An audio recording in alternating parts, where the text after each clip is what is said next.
ناظرین، خواتین کے اسٹیٹس کو معاشرے کی ڈیفرنٹ فورسز ڈٹرمن کرتی ہیں، جن میں سب سے بڑا رول اکانومی، کلاس اور ریلیجن کا ہوتا ہے۔ اگر ہم گلوبل جینڈر گیپ رپورٹ 2020 کا باریک بینی سے جائزہ لیں تو ہمیں پتہ چلتا ہے کہ امپیرٹی اور پیرٹی کے اسکیل پر، جو کہ 0.0 سے لے کے 1.0 تک میجرمنٹس کرتا ہے، پاکستان کا سکور 0.564 ہے، جو کہ پاکستان کو دنیا کے 153 ممالک میں سے 3rd لاسٹ جگہ پہ پلیس کرتا ہے۔ ہیلتھ اور سروائیول کے معاملے میں ہماری پوزیشن 149ویں نمبر پہ ہے۔ تعلیم کے معاملے میں ہم 143ویں نمبر پہ ہیں۔ اکانومک پارٹیسپیشن کے لحاظ سے ہمارا نمبر 150واں ہے۔ صرف اچھی خبر ہمارے پاس پولیٹیکل امپاورمنٹ کے لحاظ سے ہے، جس میں ہم 93ویں نمبر پہ ہیں۔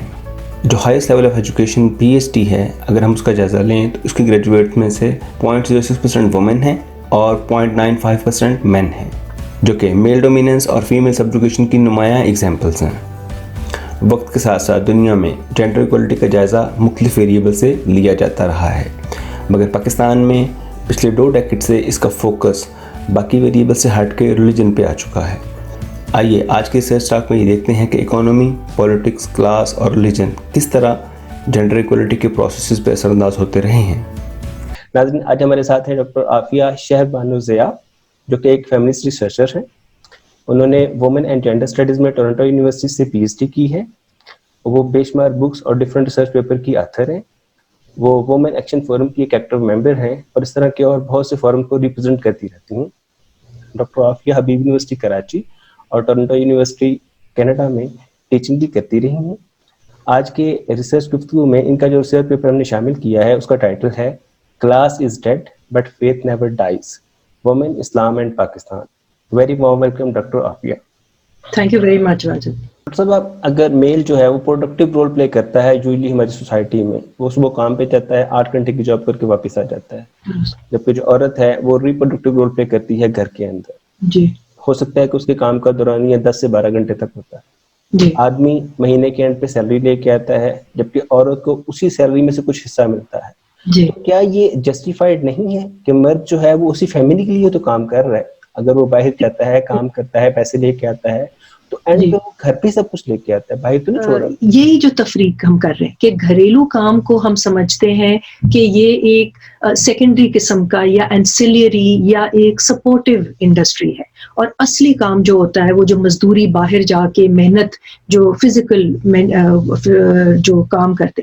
اچھا، پہلی غلط فہمی جو اس بات میں ہے کہ ہم ایک خاص طبقے کو سوچتے ہوئے، ایک اربن سوچ کو سامنے رکھتے ہوئے، سین کو سامنے رکھتے ہوئے یہ بات کر تو دیتے ہیں، لیکن آپ بہتر جانتے ہیں کہ پاکستان کے اندر 72% خواتین جو محنت کش طبقے سے جن کا تعلق ہے، وہ ایگریکلچرل کام کرتی ہیں، جو کہ بہت فزیکل کام ہے۔ وہ کھیتوں میں بھی کام کرتی ہیں، پھر وہ گھر آ کے گھریلو کام بھی کرتی ہیں، اور جو چائلڈ کیئر یا جو بزرگ آپ کے گھر کے اندر رہتے ہیں، اور فیملی کیئر جس کو کہتے ہیں، جس کے اوپر اب پوری اکانومسٹ نے کام کیا ہوا ہے ہیلتھ اکانومی کے حوالے سے۔ ناانصافی کی بات یہ ہوتی ہے کہ اس کام کو اہمیت نہیں دی جاتی، ریپروڈکٹیو لیبر کو، صرف ایک خاص پیداواری مزدوری کو جس کے تحت پیسے ملتے ہیں آپ کو یا کمپنسیشن ہوتی ہے۔ یہ سرمایہ داری نظام کا ایک نظام ہے جس نے ہماری توجہ اس بات سے ہٹا لی ہے کہ عورت جو گھر یا گھریلو کام جو کرتی ہیں وہ ایک سیکنڈری یا لیس ویلیوڈ کام ہے۔ چلیں ہم آگے بڑھتے ہیں اپنی گفتگو میں۔ آپ نے اپنے پیپر میں مینشن کیا ہے کلاس اور ریلیجن کے ڈفرینسز کا، تو آپ کائنڈلی تھوڑا سا میں گائیڈ کیجئے گا کہ کیسے ڈفرینٹلی کلاس اور ریلیجن جینڈر ریلیشنز کو شیپ کرتے ہیں ہمارے معاشرے۔ اگر دیکھا جائے تو مردوں کا جو کنٹرول ہے پیداواری وسائل کے اوپر، یا پھر دولت یا نجی ملکیت، جو مالی ملکیت ہوتی ہے، ہر معاشرے میں آپ دیکھیں گے کہ مردوں کی زیادہ اس پہ کنٹرول ہوتا ہے۔ فیمنزم اس بات کو، اس نظام کو چیلنج کرتی ہے، اور جیسے کہ میں کہہ رہی ہوں، سرمایہ داری نظام اس غیر مساوی آرڈر کو برقرار رکھے۔ مذہب کے حوالے سے کہ آسمانی حقائق جو ہے مردوں کی نظر سے جو تفسیر کی جاتی ہے مذہب، کسی بھی مذہب کو، صرف اسلام کے حوالے سے نہیں، تو اس میں عورتوں اور اقلیتوں کو ایک دوسرا یا اس کو کم درجہ دیا جاتا ہے، اور یہ تاریخاً ہم نے دیکھا ہے کہ یہ ایک روایت ہے ہر مذہب کے حوالے سے، اس کو بھی فیمنزم چیلنج کرتی ہے۔ کہ آپ یہ کہہ رہی ہیں کہ عموماً جو وومن کی لیک آف ایمانسیپیشن کو ایسوسیٹ کیا جاتا ہے اسلام کے ساتھ وہ درست نہیں ہے.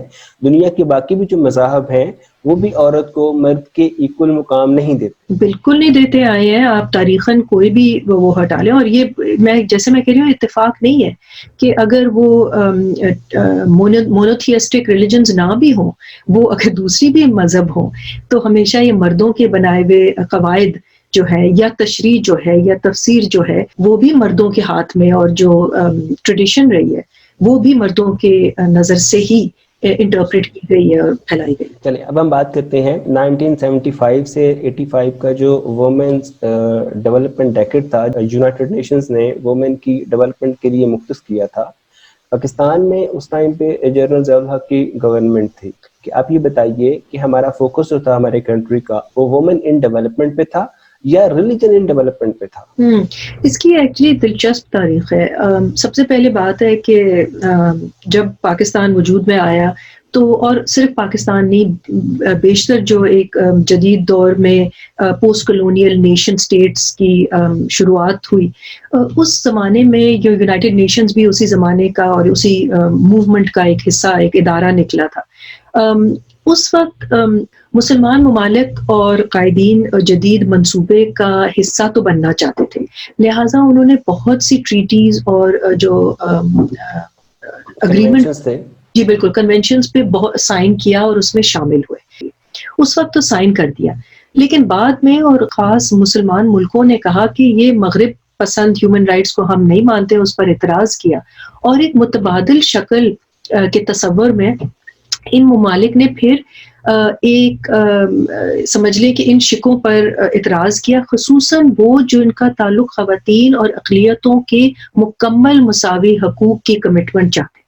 اب اس میں پاکستان کا ایک دلچسپ رول اس حوالے سے رہا ہے کہ بہت عرصے تک یہ جو convention on the discrimination against women جو ہے سیڈو, اس پہ سائن نہیں کیا ہوا تھا, اس پہ بہت بحث و مباحثہ چل رہا تھا, مگر بے نظیر بھٹو نے 1995 میں پاکستان کے حوالے سے اس کے اوپر سائن کر دیا اور کمٹمنٹ کر دی. اور مسئلہ جو ہو گیا ہے کہ یونائٹڈ نیشنز اقوام متحدہ اب اسلاموفوبیا کو تو ایک امتیازی عمل اس نے قرار دیا ہے, لیکن مسئلہ یہ ہوتا ہے کہ اب یہ ایک قسم کا بہانہ بن گیا ہے. مغرب ملکوں کے لیے تو ٹھیک ہے جہاں اسلاموفوبیا ایک باقاعدہ ٹرینڈ ہے اور اس کا سامنا کرنا پڑتا ہے مسلمان گروپس کو, لیکن مسلمان ملکوں کے, مسلم ممالک میں ادھر تو یہ اسلاموفوبیا تو نہیں نظر آتا ہے, لیکن اب یہ ایک لوز قسم کا بہانہ بن گیا ہے کہ جب بھی کوئی حق نہیں دینا چاہتا ہے تو وہ کہتا ہے کہ اگر آپ حق مانگ رہے ہیں تو آپ یہ مغرب پسند انسانی حقوق کا ساتھ دے رہے ہیں, اور آپ بھی ایک اسلاموفوبیا کا ساتھ دے رہے ہیں, اور یہ مسلمانوں کو ایک مسلم ایکسیپشنلزم کا بہانہ بنتا چلا جا رہا ہے, اور آپ اسلام سے خارج ہوتے جا رہے ہیں. بالکل, یہ ایک الزام تراشی جو ہے نا یہ شروع ہو گئی ہے. اگر ہم دیکھیں ایک سائڈ پہ کہ آلدو کہ میں لگتا ہے کہ جو ریلیجن ہے وہ عورتوں کی ایمانسیپیشن کے حق میں نہیں ہے to large extent, but on the other side جو ریلیجیس پولیٹیکل پارٹیز ہیں انہوں نے اپنی پارٹیز کے اندر وومن ونگ اسٹیبلش کی ہے. تو یہ جو وومن ونگ کی اسٹیبلشمنٹ ہے اور ان کی جو فنکشنالٹی ہے, جیسے کہ ابھی ہم دیکھ سکتے تھے عورت مارچ کے حوالے سے بہت سی خواتین ابایا پہن کے جو کہ ڈفرینٹ ریلیجیس پولیٹیکل پارٹی کو ریپرزینٹ کر رہی تھیں, they were at the streets and they were protesting for their rights in their way. تو کیا یہ ایک سیکولر موو نہیں ہے وومنس موومنٹ کی with in the religious institution? دیکھیں یہ صرف پاکستان یا اسلام کے حوالے سے نہیں ہے, یہ جیسے میں نے ذکر کیا ہے کہ دوسرے مذہب میں بھی یہ ٹرینڈ ہے کہ with in the religious frame work یا ایک مذہبی ڈھانچے کے اندر ہی خواتین جو ہیں اپنی شناخت اور اپنی جینڈرڈ خواہشات اور اپنی آواز اٹھاتی ہیں. بی جے پی اگر آپ انڈیا میں دیکھیں جو ایک ہندوتوا کائنڈ آف بنیاد کے اوپر پارٹی, اس میں بھی بہت سی رائٹ ونگ خواتین ہیں جس کو بہت پاور ملا ہے, اور ان کو جو لیڈرشپ ہے بی جے پی کی وہ ان کو بہت اہمیت دیتا ہے. لیکن میرا کہنے کا مقصد یہ ہے کہ اس کا جو الٹیمیٹ گول ہوتا ہے یا ان کے جو مقاصد ہوتے ہیں, کیا وہ فیمنزم یا متبادل سیکولر سوچ یا حقوق کے لیے ہیں, یا وہ ایک پدرشاہی نظام کو ہی زیادہ مضبوط کر رہی ہے. کیونکہ ہمارا یہ کہنا ہوتا ہے کہ ہمیں مکمل طور پہ ٹوٹل برابری چاہیے نا. چلیے اب ہمیں یہ بتائیے گا کہ بڑی ڈبیٹ ہوتی ہے ہمارے پاکستانی کلچر میں، اسپیشلی جو مرد حضرات ہیں وہ لبرلزم اور سیکولرزم کو اکثر انٹرمنگل کر دیتے ہیں یا سمجھ ہی نہیں پاتے کہ بیسیکلی کنسیپٹس ہیں کیا. گائیڈ کیجیے گا کہ لبرلزم اور جو سیکولرزم ہے اس میں بنیادی فرق کیا ہے. سیکولرزم اور لبرلزم کا جو جوڑ یہ ایک پوسٹ سیکولر آرگیومنٹیشن نکلی تھی جو ہابر ماس کی ایک خاص فلسافیکل سوچ تھی یا کنٹریبیوشن تھی. پاکستان میں اس کو اس طرح سے جوڑ دیا گیا اور میں سمجھتی ہوں کہ یہ مناسب بالکل نہیں تھا، کیونکہ ایک لبرل سوچنے والا کہ آپ جس قسم کا لباس پہنتے ہیں یا جو آپ کا لائف سٹائل ہے یا آپ شراب پیتے ہیں یا آپ مرد اور خواتین کی جو سوشلائزنگ ہوتی ہے وہ اکٹھے ہونا، اس کو لبرلزم سوچا جاتا ہے یا لبرل سوچا جاتا ہے. یہ بالکل غلط ہے. لبرلزم کا تعلق ایک خاص اکنامک دور سے تعلق رکھتا ہے اور سیکولرزم کا یہ اس کو ہمیشہ سمجھا گیا ہے کہ یہ لادینیت ہے. یہ بھی مودودی صاحب کے زمانے سے یہ بحث چلتی آئی ہے. یہ بھی غلط ہے بالکل. سیکولرزم کا تعلق یا سیکولر سوچ جو ہے وہ لادینیت سے نہیں ہے، وہ بلکہ چرچ کے خلاف جو ایک مہم چلی تھی مغرب میں، خصوصاً جہاں آپ ہیں، وہ ایک موومنٹ یہ نہیں تھی کہ ہم لادین ہو جائیں. جو ساری پروٹسٹنٹ یا لوتھر موومنٹ جو تھی ان کا یہ تھا کہ ہمارے ساتھ جو ناانصافیاں چرچ کے اندر ہو رہی ہیں اس میں زیادہ مساوی حقوق ملا جائے. تو یہ نہیں تھا کہ ہم کرسچینٹی کو بالکل چھوڑ دیں. پاکستان ایک اسلامک میجورٹیرین ملک ہے جس میں جب ہم سیکولرزم کی بات کرتے ہیں یا سیکولر مذمت کی بات کرتے ہیں تو اس سے مطلب یہ ہے کہ جو اکثریت مائنورٹیز کے اوپر یا جو ناانصافیاں ہو رہی ہیں اس کے متبادل سوچ یا اس کی مخالفت کرنا. اور یہ ایک جمہوری حق ہوتا ہے کہ ہم کہیں کہ جی اسلامک قوانین نہیں، سیکولر قوانین ہونا چاہیے، اور سیکولر قوانین لادین نہیں ہوں گے. ان کی جو بنیاد ہوگی وہ اسلامک مورالٹی ہوگی، کیونکہ اکثریت جو ہے وہ مسلمان ہے. مطلب یہ بتائیے گا کہ ہمارے معاشرے میں عمومی طور پہ جب عورت کی آزادی کی بات آتی ہے تو ہم دیکھتے ہیں کہ مردوں میں یوزلی ایک کنسیپٹ پایا جاتا ہے کہ شاید یہ جو عورت کی لبریشن کی بات ہو رہی ہے، یہ جو ویسٹرن کلچر کا انوائرمنٹ ہے ٹورڈ انڈیپینڈنٹ سیکسولیٹی، تو شاید یہ وہاں پہ لے کے ہماری خواتین کو جانا چاہ رہے ہیں. تو وہ کیوں اس بات کو سمجھ نہیں پاتے؟ دیکھیں، یہ میں نہیں چاہوں گی کہ میں کہوں کہ جنسی حقوق جو ہے کہ وہ بالکل بھی کوئی چیز نہیں ہے اور ہم بالکل بھی نہیں چاہتے کہ وہ ایسا نہیں ہے. صرف یہ سمجھنے کی ضرورت ہے کہ جب ہم بات کریں نا کہ ہمارے صنفی کردار کہاں سے آتے ہیں تو وہ جنسی تفریق سے ہی آتے ہیں.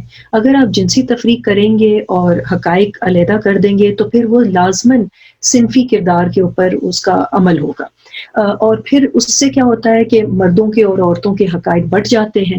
اور یہ جینڈر رول جس کا آپ پہلے ذکر کر رہے تھے کہ وہ بریڈ ارنر ہے اور اسی لیے اس کو زیادہ ملکیت ملنی چاہیے، پھر وہ زیادہ ذمہ داری بھی اٹھاتا ہے وغیرہ وغیرہ، یہ پھر ایک پورا سلسلہ شروع ہو جاتا ہے. اس کی بنیاد پہ مردوں کا جو کردار ہو جاتا ہے وہ پھر عورتوں کو ڈی ویلیو کرنے لگتے ہیں، ان کی جو جنسی حقوق ہیں اس کو کچھ نہیں سمجھتے ہیں اور ڈھکنا چاہ رہے ہیں. اور اسی بنیاد پر پھر غیر انصافی جو ہے وہ ایک تشدد بھی بن جاتی ہے. ٹھیک ہے نا؟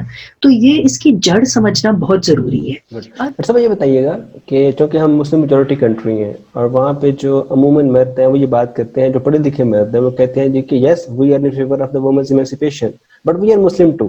یہاں پہ آ کے وہ اسٹاپ ہو جاتے ہیں. تو ایک سائڈ پہ کیا یہ کنفیوژن ہے ان کی پرسنالٹیز میں؟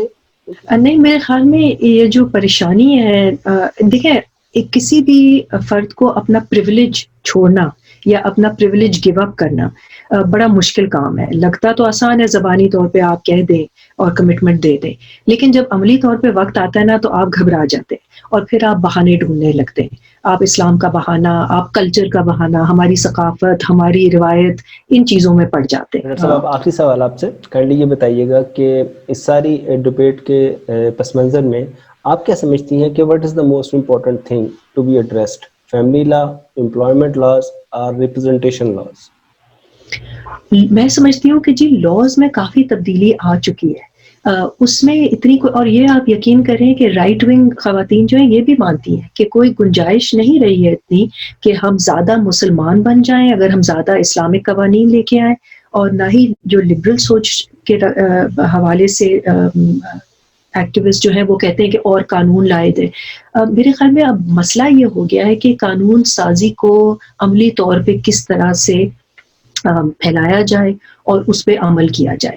یہ ریاست اور آئین کے حوالے سے جو ہمارے قانونی حق ہیں وہ پورے ہونے چاہیے.